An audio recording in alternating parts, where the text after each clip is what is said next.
Good morning. I've just joined a new studio here in London, and it is the most beautiful ceramic studio I have ever seen.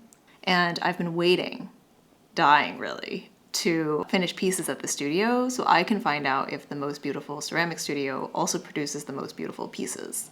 And we'll find out at the end of the week whether that's actually true. But first, I need to pack some pieces that I made last summer in my home studio to bring into my new studio and hope that they don't break on the journey because they are very fragile at this stage.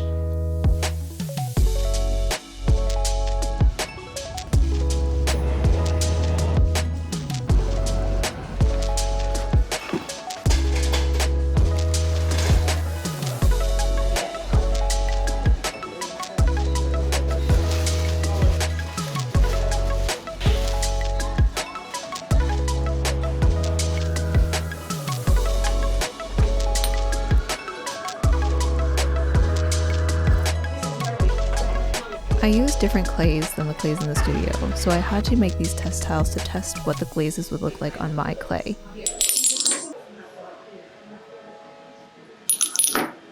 To remember the names after I move the tiles, I'm writing the names on the underside of each of the tiles. Then it's time to begin a glazing marathon.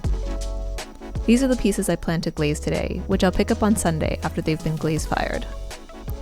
These, including the buff stoneware test tile, will be the matte black. This will be the blue crystal, and this mocha I'll use for these 3 cups.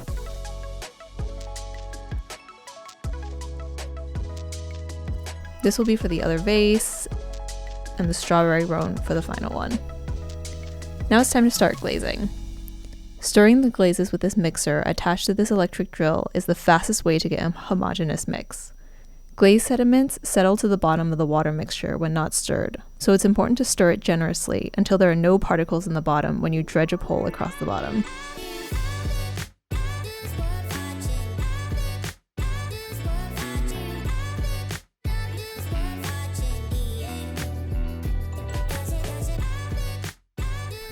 After I set the piece down, I quickly dip my finger into the glaze and patch any parts that were unglazed, typically areas that I touched or held while glazing.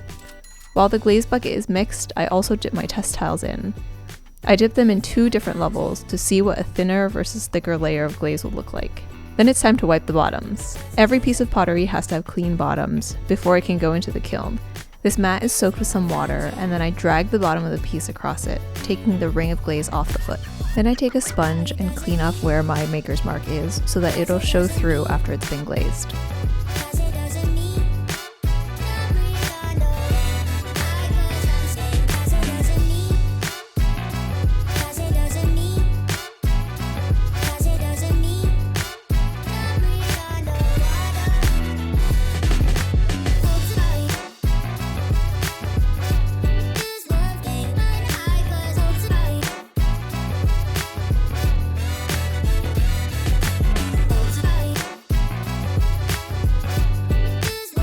Here's everything we glazed today.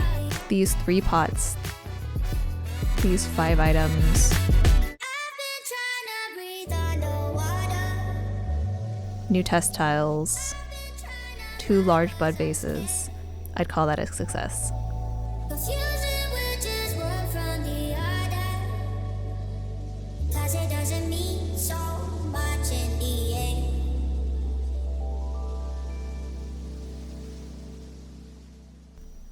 After the studio, I went home, ate dinner, then went back out for a beautiful evening walk at around 8 p.m.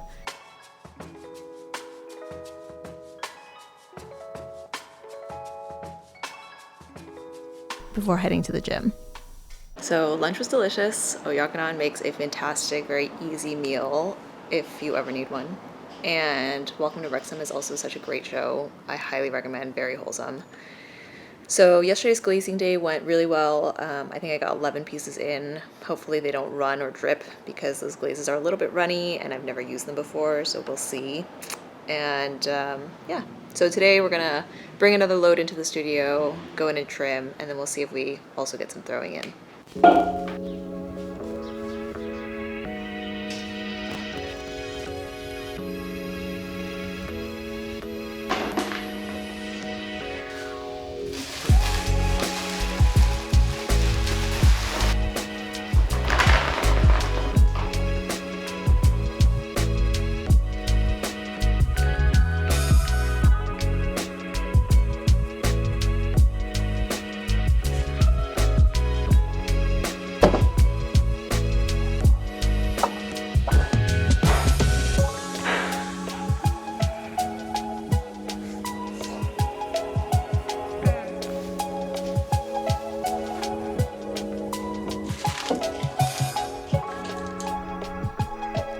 petals on these flower vases will be very sharp after glazing if I don't smooth them out a little, so I'm using a paintbrush and water to dull the petal edges a little bit.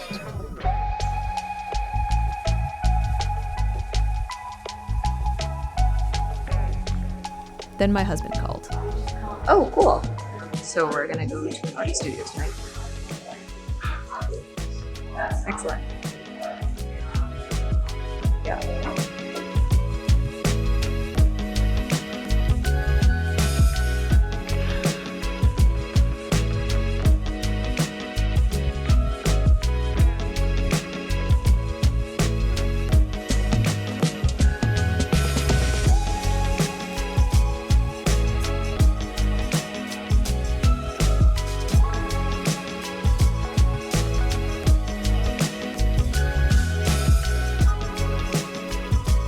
After I started trimming this piece, I realized that it was a little too dry and the flopped over top had settled in.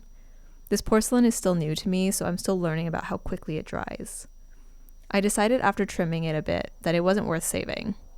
It was, however, worth cutting open to see how wide the walls were, to see how I could improve on this shape in the future.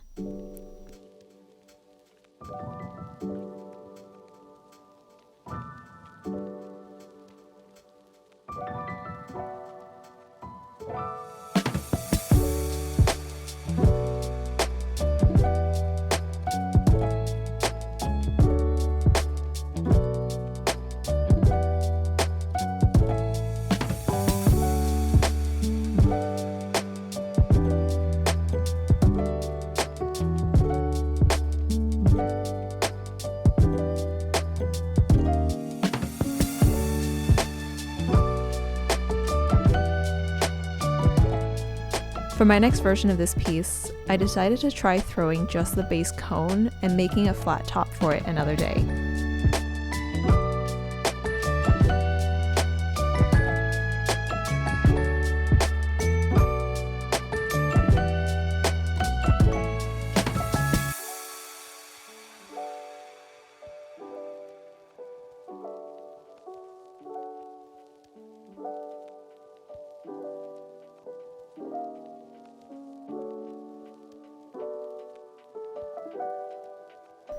When I'm ready, I move my pieces from my shelf onto the greenware shelf, which is what clay is called before it's fired, where they'll take it and then bisque fire it and then return it either to my shelf or to the bisqueware shelf. This time I also got to pick up bisqueware, including this beautiful vase that I have been very much looking forward to.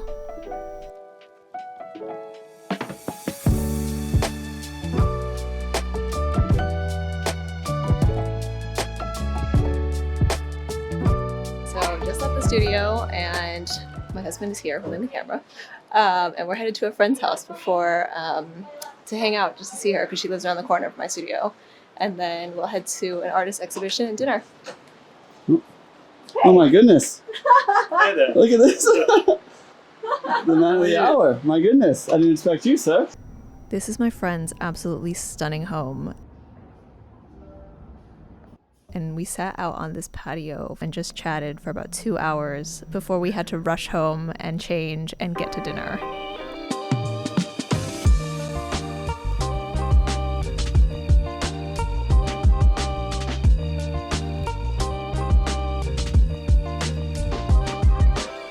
So we're currently on our way to an artist studio and exhibition. Well, actually, I think he has an upcoming exhibition at the London Design Museum, but is currently doing a family and friends dinner. So our friend had tickets, and that's what Makai told me about earlier today when I was in the studio. So he's doing a friends and family dinner and then a studio tour. So we're very excited to meet him.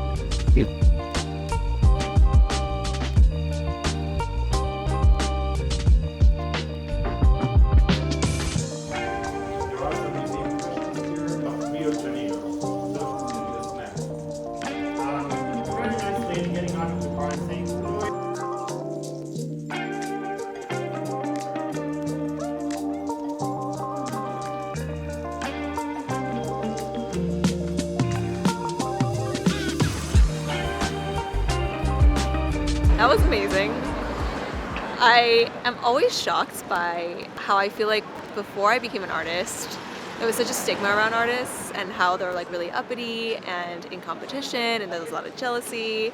And I find that now, whenever I interact with artists, like they're just so willing to support one another. Like there was a museum design curator, obviously the main guy was a very famous, internationally renowned performance artist. And yeah, there's just like a love of art in the space, and I'm just so grateful that like there are such cool people doing cool things in totally different spaces, all exploring ways to express ourselves. So anyway, what an amazing end to the night that I did not expect when I woke up this morning. Thank you, Anastasia.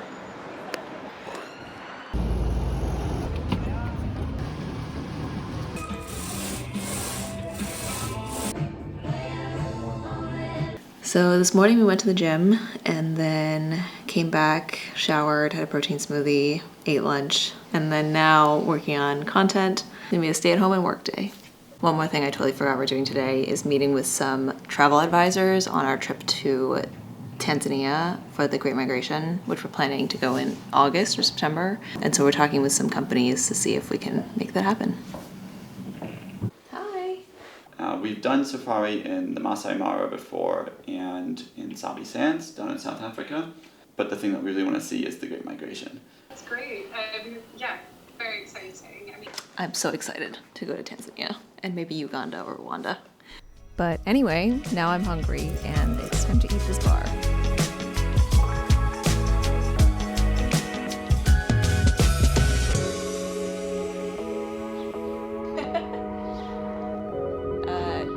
It's now 6:30. It's been an excellent work day, but we are both hungry. We being the husband who's sitting here and myself. And it's time to get some food.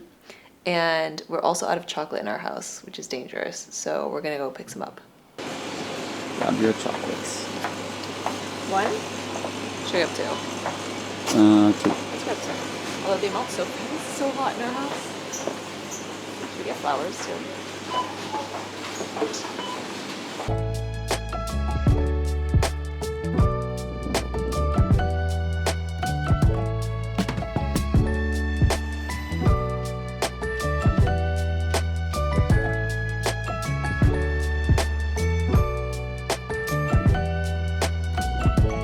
Good morning, it's Friday.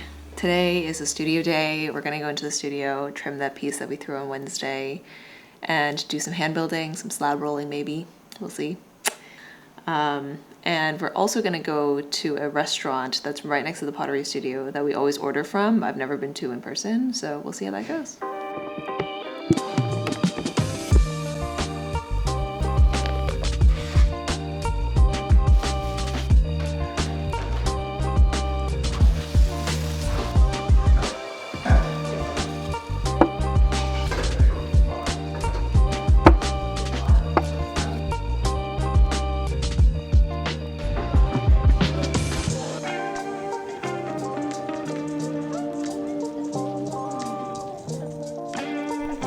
This courtyard is one of my favorite places. It's an amazing place to just grab lunch and eat either by yourself or with a friend and just enjoy the vibes.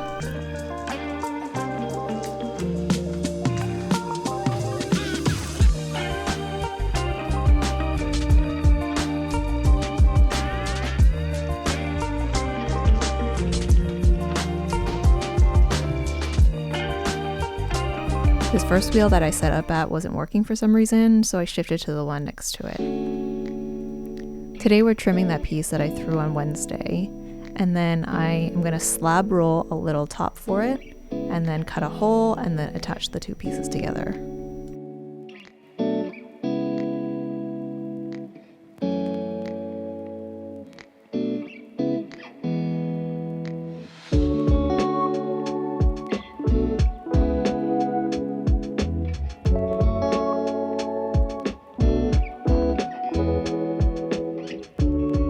One of the benefits of being part of a larger studio is having a slab roller where you can put a large chunk of clay and then roll it out into a slab or a flat piece of clay that you can use for hand building.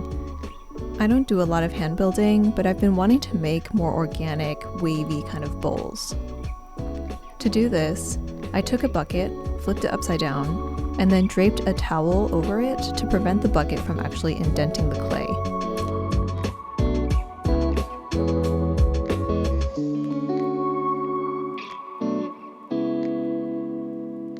Then I put some plastic wrap on top of the towel to prevent the clay from sticking to the towel, and then draped the clay over all of that to make it fall into a bowl shape.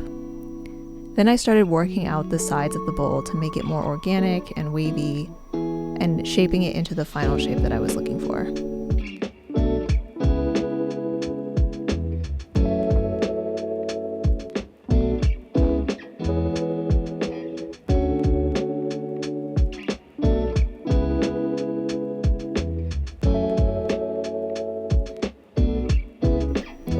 After it hardened enough to be flipped out of the bucket mold, I flipped it over and began to shape it into the final shape that I wanted.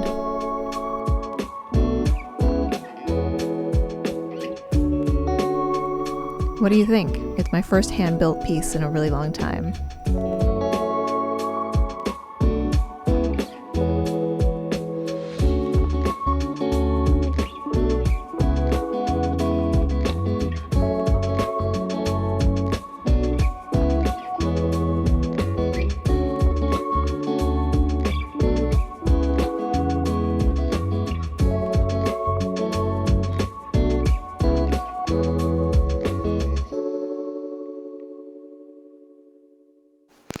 Good morning. Today's Saturday, and I'm headed to a conference today. It's a beautiful day today. I'm wearing a cute dress, and I hope it's a good day.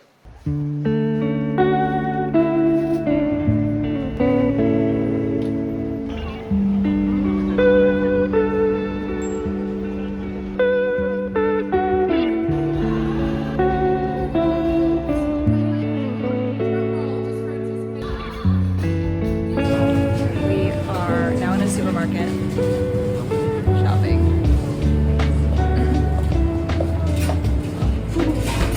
Came to eat at this restaurant, but it's too full, so we got takeout. But we could have just gotten takeout there. But oh well.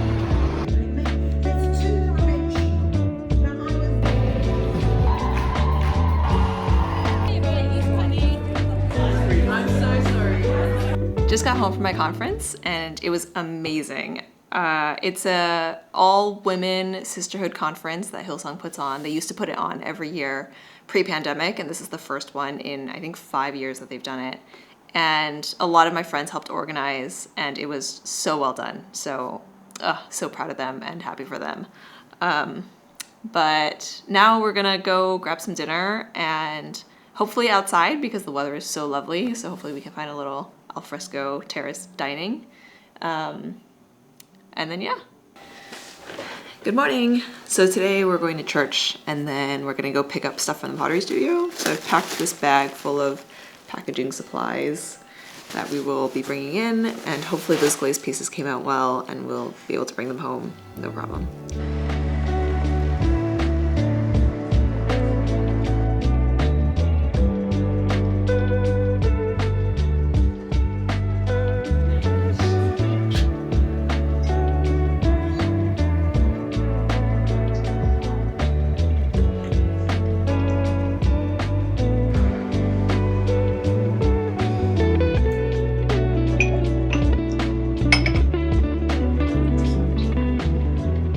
This is my shelf.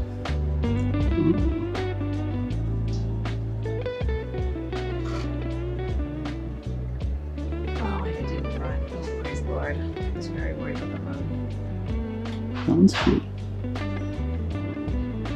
I love the movement in the glaze. There's a lot of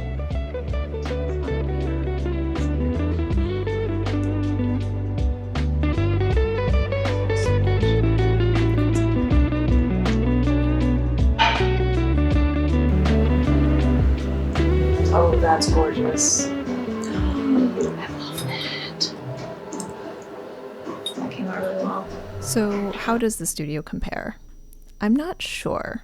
The space itself is definitely impressive, very convenient and beautiful, with massive windows letting in lots of natural light.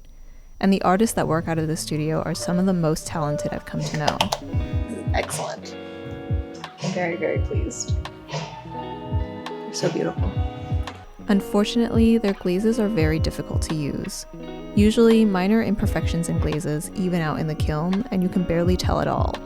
But every imperfection in these glazes are obvious to me, and the glazes tend to resettle much more quickly than I'm used to, requiring more frequent stirring when glazing.